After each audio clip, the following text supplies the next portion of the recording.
ভাবে জেগে উঠেছেন আওয়ামী লীগ। লক্ষ লক্ষ নেতাকর্মী রাজপথে নেমে গেছে। শেখ হাসিনাকে আবারও প্রধানমন্ত্রী করে ঘোষণা দিচ্ছেন সেনাপ্রধান। এইদিকে ডক্টর ইউনূস এবং সমন্বয়কদের ইচ্ছা মতন গণধোলাই দিচ্ছে জনগণ। বিস্তারিত জানতে ভিডিওগুলো সম্পূর্ণ দেখতে থাকুন।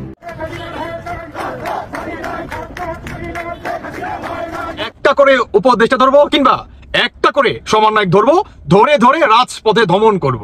মাঠে নামবে, তবে এতটা সিস্টেমিক ওয়েতে মাঠে নামবে এটা হয়তো অনেকে আইডিয়া করতে পারে। হঠাৎ করেই রাজধানী ঢাকা সহ সারা দেশে আওয়ামী লীগের নেতাকর্মীরা সক্রিয় হয়েছে। কিভাবে তারা সক্রিয় হচ্ছে?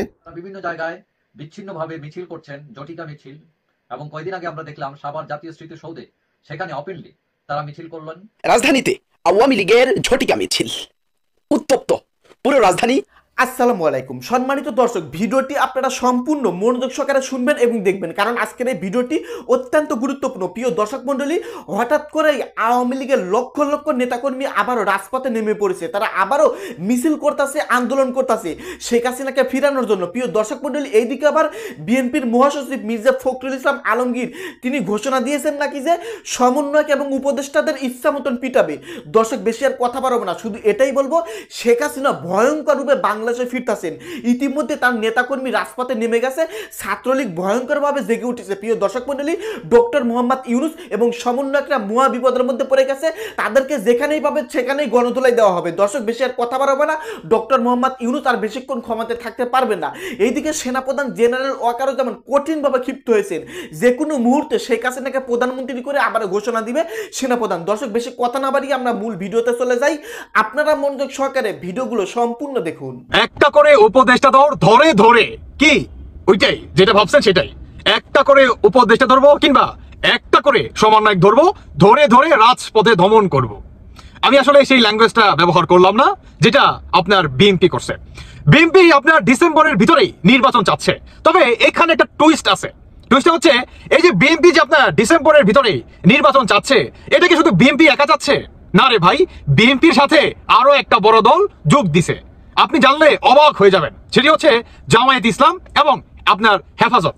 এই দুইটা কল্পনা করা যায়? জামায়াত ইসলাম এবং হেফাজত আপনার বিএনপির সাথে তারা সহমত জানাইছে। গতকালকে আপনার হেফাজতের সাথে বিএনপির একটা বৈঠক হয়, সেখানে বিএনপির আর হেফাজতের সহমত ছিল যে ডিসেম্বরের ভিতরেই নির্বাচনের কাজ শেষ করতে হবে। এই অন্তর্বর্তীকালে সরকারকে আর এক খণ্ড আমরা থাকতে দিব না। কল্পনা করা যায় যেখানে আপনার এনসিপি এবং পিনাকি ইলিয়াস এরা বলতেছে যে এই ডক্টর ইউনূস সরকার আরো থাকবে আপনার 5 থেকে 6 বছর মেয়াদী, মানে উইদাউট নির্বাচনে কিংবা উইদাউট জনগণের ম্যান্ডেটের মাধ্যমে আরো দীর্ঘমেয়াদী ভাবে থাকা তাদের প্ল্যান প্রোগ্রাম। আর উল্টো দিকে বিএনপি জামায়াত তারা এক। তাহলে বিরোধী পার্টি কারা? মানে আপনার বিএনপি আর জামায়াতের বিরোধী পার্টি বর্তমানে কারা হইল? বিরোধী পার্টি হচ্ছে আপনার বিপিন পার্টি আর হচ্ছে এনসিপি।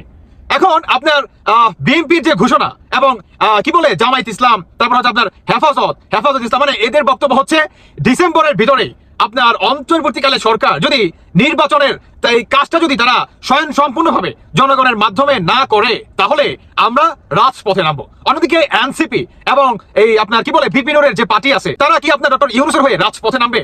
বিশেষ করে আপনার বিপিনের পার্টি, তারা কি ডক্টর ইউনূসের হয়ে জামায়াতের ইসলামের, তারপর হচ্ছে আপনার বিএনপির এগেনস্টে তারা কি রাজপথে নামবে? সবচেয়ে মজার বিষয় হচ্ছে ভাই, বিপিনের পার্টি এখানে কতটুকু রাজপথে তাদের ভূমিকা দেখা যাবে কিনা সেটা আসলে বলা খুবই দায়। তবে যদি দেখা যায়, মানে যদি আপনার বিপিনের পার্টি তারা যদি রাজপথে নামে, আমার মনে হয় চরম একটা সংঘর্ষ হবে ভাই, চরম একটা সংঘর্ষ। কাদের সাথে? বিএনপি ভার্সেস আপনার বিপিনের পার্টি। শুধু যে মনে করেন বিএনপি ভার্সেস বিপি পার্টি না রে ভাই, আপনার বিএনপি আর হচ্ছে জামায়াত ইসলাম আর হচ্ছে হেফাজত ইসলাম এরা একত্র হবে। আর উল্টো দিকে থাকবে আপনার এনসিপি পার্টি আর থাকবে হচ্ছে বিপিনের দল। কতটুকু খেলা জমবে কল্পনা করা যায়?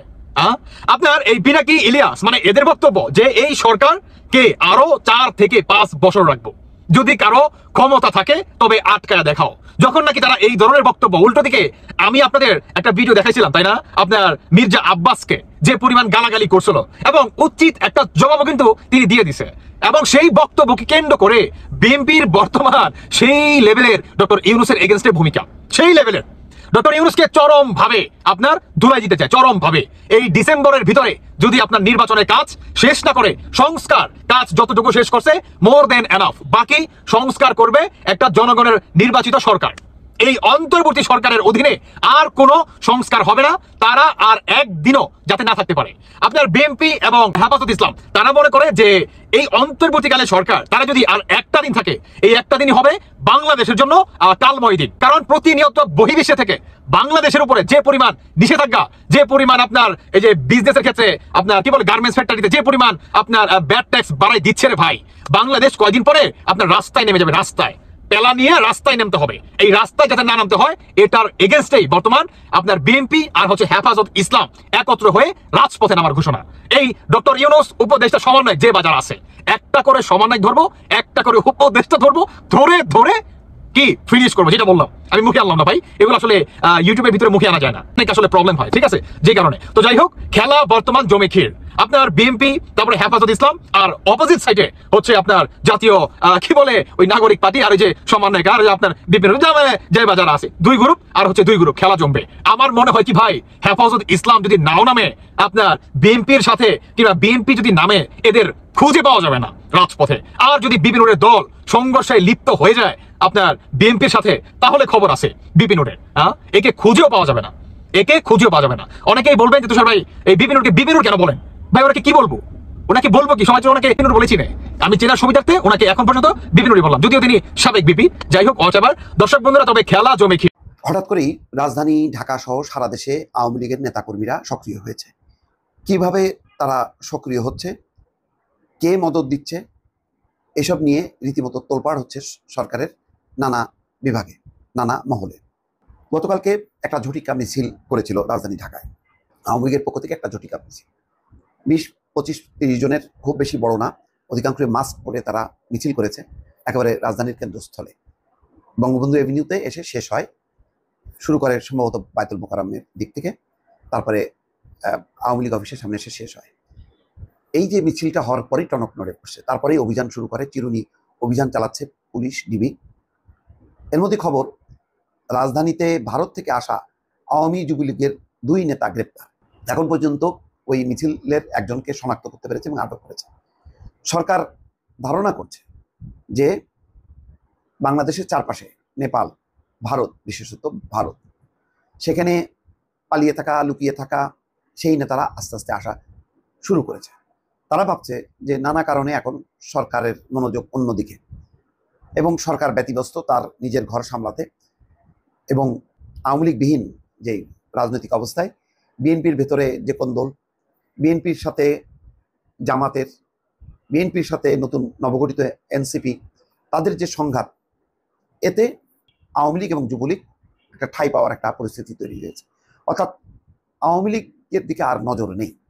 এখন আওয়ামী লীগ যদি সংগঠিত হয়, সামনে নির্বাচন, এবং সেই নির্বাচনে যদি তারা অংশ নিতে পারে, তাহলে তারা মনে করছে যে খুব দ্রুতই একটা পরিস্থিতি তৈরি হবে, এবং আওয়ামী লীগের বাস্তবতাকে আন্তর্জাতিক মহল উপেক্ষা করতে পারবে না। যদি আওয়ামী লীগ সেই শোডাউনটা করতে পারে, তাহলে আওয়ামী লীগকে ঘিরে আওয়ামী লীগও যাতে নির্বাচনে অংশ নিতে পারে, সেই দাবিটা ভারত থেকে শুরু করে আন্তর্জাতিক মহল উপস্থাপন করবে এবং সরকারের উপর চাপ তৈরি করবে। সেই কারণেই হঠাৎ করে আওয়ামী লীগ রাজধানীতে সক্রিয় হয়েছে।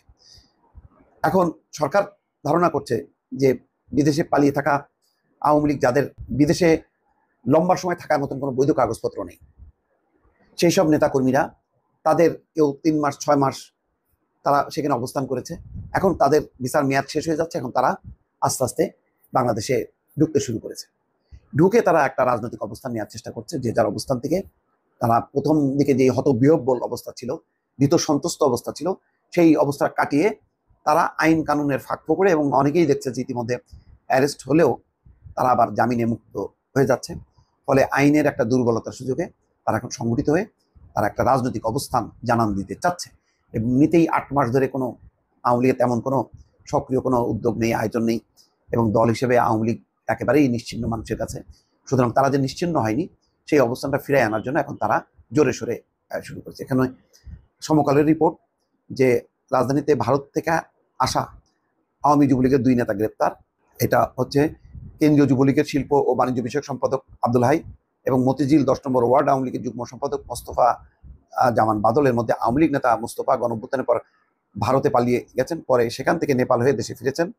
পুলিশ সূত্র বলছে যে 5ই আগস্টের পর তারা ভারতে পালিয়ে যান, সেখান থেকে নেপাল হয়ে দেশে ফেরেন। বর্তমান পরিস্থিতিতে দেশে আন্দোলনকে চাঙ্গা করতে কাজ করছিলেন তারা।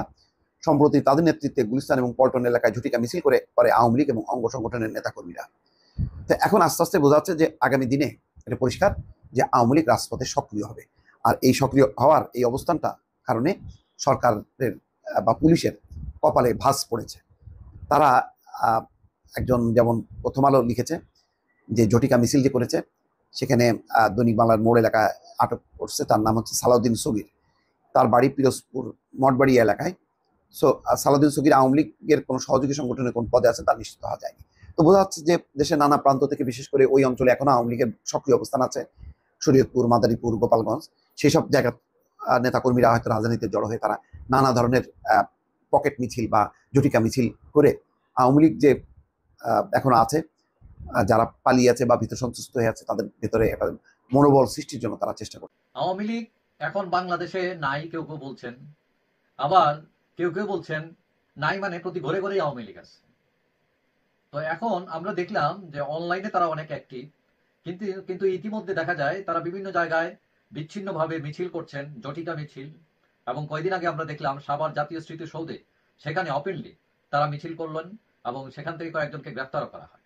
কিন্তু গতকাল রোববার রাত 7:10 সময় হঠাৎ বায়তুল মোকাররম দক্ষিণ গেট থেকে আওয়ামী লীগ বিক্ষোভ মিছিল বের করে এবং বঙ্গবন্ধু অ্যাভিনিউতে আওয়ামী লীগের যে কেন্দ্রীয় কার্যালয় আছে সেখানে গিয়ে এই মিছিলটি শেষ হয়।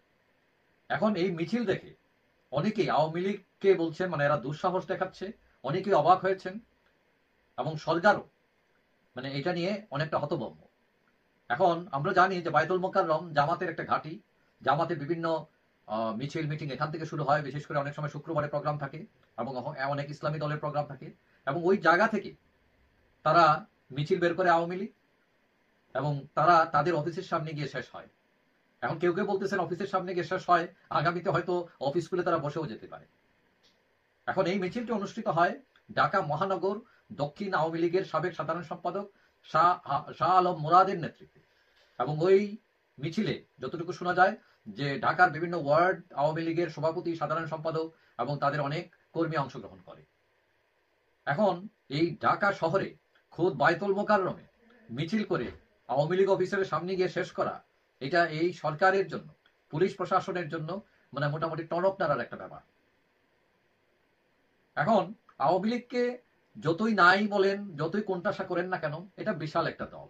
বাস্তবতা হচ্ছে মানে একে বেশি দিন আপনি জাতাইয়া বেশি দিন রাখতে পারবেন না, মানে এটা বেরিয়ে আসবে। এখন এটার জন্য দরকার যে আওয়ামী লীগের যদি যারা কেউ দুষ করে থাকে, হ্যাঁ, তাদের শাস্তির আওতায় আনেন, কিন্তু এই বিশাল দলকে নামতে দিবেন না, চোখ রাগাবেন।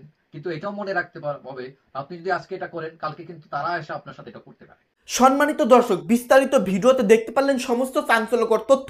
আশা করতেছি এই সম্পর্কে নতুন করে আর কিছুই বলতে হবে না। প্রিয় দর্শক মণ্ডলী, আবারও আওয়ামী লীগ ভয়ঙ্করভাবে জেঁকে উঠেছে, আবারও রাজপথে আন্দোলন করতেছে। এইদিকে ডক্টর মোহাম্মদ ইউনূস এবং সমন্বয়কদের কঠিন হুমকি দিয়েছেন মির্জা ফখরুল ইসলাম আলমগীর, যা আপনারা প্রতিবেদনে শুনতে পারলেন। যাই হোক দর্শক মণ্ডলী, এই সম্পর্কে এই দেশের একজন সাধারণ নাগরিক হিসেবে আপনারা কি বলতে চান? আপনাদের মূল্যবান মতামত ভিডিওর কমেন্ট বক্সে অবশ্যই লিখে ঝটপট জানিয়ে দিবেন। ভিডিওর সঙ্গে সম্পূর্ণ থাকার জন্য আপনাদের সবাইকে অসংখ্য ধন্যবাদ।